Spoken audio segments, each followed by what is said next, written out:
Next. Nah, ini ada model-model pengembangan. Yang pertama ada model struktural. Dalam model ini struktur pimpinan di atasnya senantiasa aktif melakukan intervensi atas cabang atau ranting yang akan diberdayakan. Jadi kalau misalkan yang akan diberdayakan ranting, jadi cabang dituntut secara aktif untuk melakukan intervensi.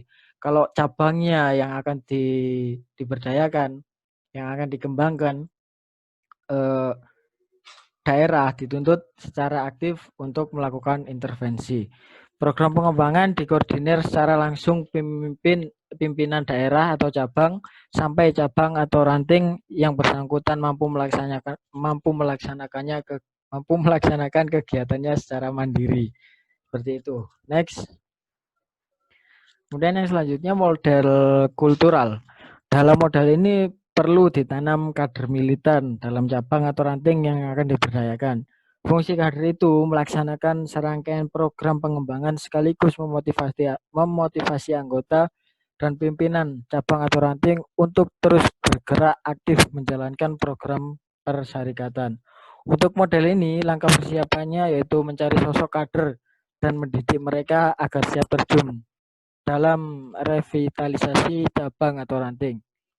Kader itu seyogyanya bertempat tinggal di cabang atau ranting setempat dan bisa berasal dari aktivis pimpinan persyarikatan atau pegawai amal usaha Muhammadiyah. Yang selanjutnya, yang terakhir ada model mobilisasi sosial.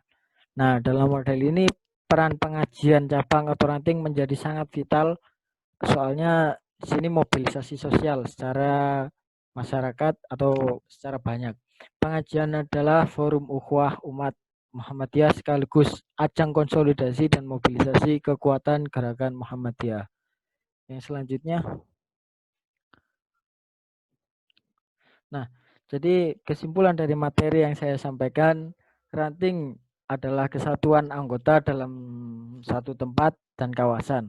Meskipun tidak dinyatakan secara tersurat, tapi tersirat bahwa ranting merupakan jajaran terbawah dari susunan organisasi Muhammadiyah.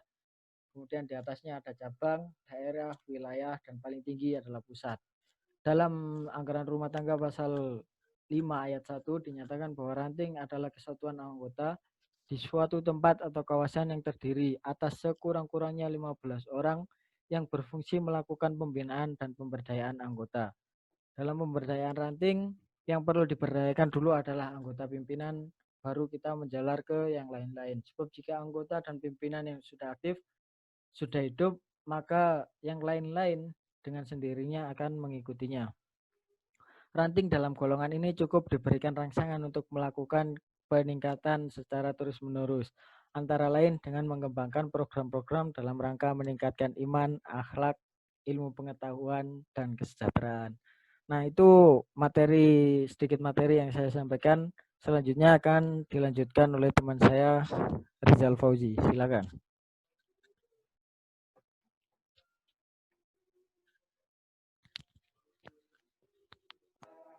Ranting dalam pemberdayaan masyarakat. Di Prastrategis Ranting untuk pemberdayaan masyarakat ialah seperti tujuan berdirinya Muhammadiyah itu sendiri, yaitu tujuannya adalah menegakkan dan menjunjung tinggi agama Islam sehingga terwujudnya masyarakat Islami yang sebenarnya, yang seperti yang telah banyak dilakukan oleh ranting-ranting daerah yang menunjukkan kiprahnya di bidang pendidikan untuk masyarakat. Kan hampir kebanyakan ranting-ranting Muhammadiyah di daerah itu menunjukkan kiprahnya itu di bidang pendidikan, baik itu pendidikan formal maupun pendidikan Islami. Meskipun penduduk setempat yang menjadi anggota Muhammadiyah masih minoritas. Muhammadiyah sebagai organisasi dakwah Islam amar ma'ruf nahi munkar dan tajdid, upaya untuk mencapai tujuan tersebut yang dilaksanakan ranting Muhammadiyah ialah menciptakan lingkungan yang Islami, yaitu menciptakan lingkungan di sini yaitu ada lingkungan internal itu sendiri. Terus mencari kader dari masyarakat setempat, mungkin dari anak-anak mudanya, baik yang berminat untuk gabung di ranting Muhammadiyah itu sendiri, terus menanamkan agama Islam kepada masyarakat dini. Nah, hal ini bersangkut pautan dengan tadi yang kiprahnya ranting Muhammadiyah ini di bidang pendidikan, yaitu adalah untuk menyebarluaskan agama Islam atau menyebarluaskan pendidikan Islami. Tapi dia lupa juga dengan pendidikan formalnya. Oke, selanjutnya ada, meskipun mempunyai peran yang strategis, nanti Muhammadiyah pun juga memiliki tantangan, yaitu ada anggota yang belum mengerti. Beberapa anggota nanti Muhammadiyah belum tentu tahu dalam menjalankan agamanya sesuai dengan keputusan tarjih. Tetapi orang yang bukan dari Muhammadiyah bisa lebih tahu daripada orang Muhammadiyah itu sendiri. Terus yang kedua, ada kurangnya kesadaran masyarakat. Kesadaran masyarakat akan pendidikan belum maksimal. Hal ini salah satunya dibuktikan dengan masih banyaknya anak yang putus sekolah. Terus yang ketiga adalah kondisi sosial ekonomi. Yang namanya sendiri di daerah-daerah terpencil ya, desa-desa gitu di Indonesia, maksudnya kan nggak mungkin ada masyarakat menengah ke atas terus, pasti bakal banyak juga masyarakat menengah ke bawah. Kondisi sosial ekonomi rata-rata berada di tingkat menengah ke bawah. Dengan demikian penyelenggaraan pendidikan untuk masyarakat sangat penting bagi Muhammadiyah dalam rangka mewujudkan masyarakat Islam yang sebenar-benarnya. Di slide yang terakhir, dalam peran untuk pemberdayaan masyarakat lainnya, peran nanti Muhammadiyah berikutnya yaitu menciptakan suasana yang Islami dalam amal usaha dan sebagai salah satu alat dakwah untuk melakukan kegiatan-kegiatan seperti pengajian-pengajian.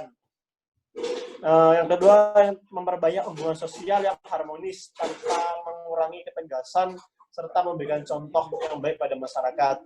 Kan kebanyakannya di daerah-daerah kan itu kan masyarakatnya kan belum tentu tahu dengan mungkin bahasa-bahasa yang formal gitu. Jadinya kita ya mungkin bisa memberitahu atau memberi contoh dari contoh-contoh yang baik kepada mereka gitu biar bisa ditiru. Oke, sekian aja presentasi dari saya dan teman saya Khalid. Mungkin buat teman-teman semuanya yang ada pertanyaan bisa tanya di kolom komentar di bawah. Sekian, terima kasih. Wassalamualaikum.